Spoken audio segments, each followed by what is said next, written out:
មានគោលល្អមានគោលបាទហើយតែ3ឡានមាន3ស្ត្រីបាទ3យកឡានម៉ូតូបាទទឹកប្រាក់ហេឡាកោបដាល់អូបាទរកអស់ទេបាទទៅប៊ូសត្ររកអស់ទេបាទចឹងគូនេះបាទ5ទឹកយើងចាំមើលថាតើបាទធនសវណ្ណស្កាយជាមួយនឹងបឺតសំខាន់បាទកំពុងតែប្រាប់លក្ខណៈបទបញ្ជានៃការប្រកួតប្រដាល់គុណខ្មែរបន្ថែមមកដល់លេខទាំង2សវណ្ណស្កាយអាចថាដឹងសឹងតាម 100% បាទតែកីឡាករមិនអ្វីគុណខ្មែរគូទី1គឺជាគូអន្តរជាតិមិត្តភាពកម្ពុជាម៉ាឡេស៊ីទឹកទី1 round 1បាទអរគុណទស្សនិកជនទីគោរពនិងទីមេត្រីបាទសូមអញ្ជើញទស្សនាការប្រកួតបាល់គូអន្តរជាតិទី1ទឹកទី1 round 1ប្រកួតក្រហមបងប្អូនស្គាល់ហើយថាធនសវណ្ណស្កាយហើយប្រកួតខៀវហៅគាត់ថា Fendi ហើយស្នាមរបស់ Fendi តស្នាមចូលមកជើងចូលដងខ្លួនសវណ្ណស្កាយកំពុងតែដើរចូលទាត់ឆ្វេងថែមស្នាមអីទៀតអូយបាទដើរចូលទៅជ្រុំជើងសេះធាក់ឆ្វេងមួយ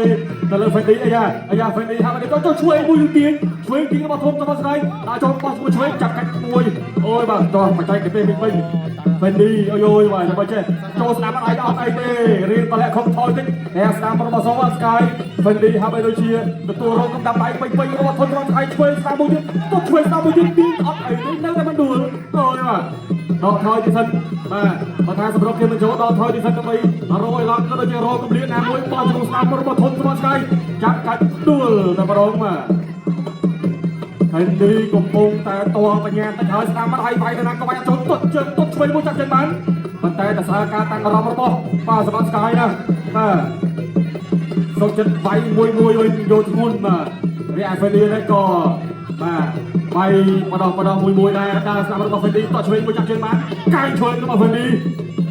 ចាប់កាច់មួលទៅមកលោកកញ្ញាកណ្ដាលបឺតសំខាន់ក៏ធ្វើការចាប់ញែទាំងពីរមកកណ្ដាលសម្ភារបាទកណ្ដាលសម្ភារពូស្រងតែម្ដងរបងបញ្ចាត់ឆ្វេងប៉ុន្តែធាក់កាត់បានពីសវណ្ណស្កាយ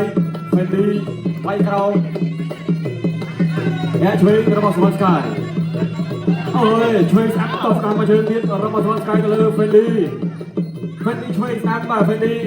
អរិយបបាចូលតិចសវណ្ណស្កាយអាវុធទៅជាងយករឿងណែបាត់ដល់ពោះទឹកបាទដើរឆ្វេងមួយថែមស្នាមមួយទៀតធាក់ឆ្វេងណែពោះទឹកបាទធាក់ស្នាមមួយណាហេអូយអត់អីទេក្រោកឡើងទៀតបាទដើរចូលវាយដល់ខ្លួនណែបាទមួយណែបាទអូបាទចូលផ្ទៃមុខអត់អីបាទឯនេះពោះទឹកលោកកញ្ញាកណ្ដាលរកទៅ Fendi អូយបាទតសាគាត់អត់ជាក់ទៅវិញទេណាបាទខំទៅវិញចូលទៀត8ងួក្បាលតស៊ូដែរសម្រាប់ Fendi តស៊ូដែរបាទជិះបានថា Fendi ក៏រៀនស្ទើរពោះទឹកបាទតាមផ្ទៃមុខក៏អាចតុបទល់តាមដៃបានអូបងឯងរៀបចូលពោះទឹកវិញអស់ជាមួយល្អណាស់របស់ Fendi ហើយចៃឆ្វេងរបស់ Fendi ក៏ឆ្វេងមួយទៀតពីសវណ្ណស្កាយញ៉ាំស្ដាំសវណ្ណស្កាយកំពុងតែសម្រុកវាយតោខ្លួនបាទ Fendi អូបាទ Fendi ខំថយកម្លាំងច្រើនក្នុងទី1នេះបាទតែស្អាតគឺចូលពោះទឹកវិញមិនឆ្វេងនេះអត់អីទៀតបាទតែ Fendi ក៏ទ្រាំណាបាទទ្រាំឲ្យចាប់ទី1អូយបាទនេះរ៉ាំធឺបាទគូនេះទំនងគឺមិនចប់ពេញ5ទឹកទេបាទសិនជាធនសវណ្ណស្កាយនៅតែបន្តសម្រាប់បាយនេះក៏ឆ្វេងតស្នាមសមម្នាក់មកជើងតស្នាមក៏ជាប់មកទៀតតឆ្វេងតទៅវិញទឹកទី2អូយបាទយើងមើលឆ្អឹងជំនីខាងស្កាំរបស់ Fendi ចុះបងប្អូនហើយបាទនិយាយទៅថាអូយគេកោខ្យល់បាទអូចូលពេញទៀតហើយបាទឆ្វេងស្ដាំនេះនិយាយទៅថាក៏ហូបពេញចង់ជំនីតែម្ដងបាទស្របពេលតែសាច់របស់ Fendi សាច់សតឆ្វេងមួយចូលពេញទៀតឆ្អឹងជំនីក៏ហូបទាំងផ្ទាំងមកឆ្នងមិនធម្មតាទេបាទការទាត់អរយតោះកូនប្រុសធនរទ្ធីបាទគឺធនសវណ្ណស្កាយទាត់ស្អាមទៀតទាត់ស្អាមកុំស្មងគ្នាទៅវិញទៅមកហេតាសេទាត់ស្អាមមកយើងចាក់ជើងបានតលាក់ទៅវិញទាត់ស្អាមទៅមកប្រគ្នាម្នាក់មកយើងធាក់ស្អាមរបស់ Fendi បោះជង្គង់ទាត់ស្អាមពីជើងចូលណៃបាត់ហើយបាទសវណ្ណស្កាយទៅតែបន្តដល់ចូលទាត់ស្អាមទៅឆ្វេងមួយចូលមួយទឹកបោះជុំឆ្វេងណៃប៉ែបាទណៃប៉ែអូយបាទបាទណាបាទសវណ្ណស្កាយផ្លែគាត់បោះជង្គង់គាត់មើលឆ្អឹងជំនីរបស់ Fendi ចុះបងប្អូនអើយខ្ញុំថាក្រហមទឹកផ្ទាំងបាទគួរដៃ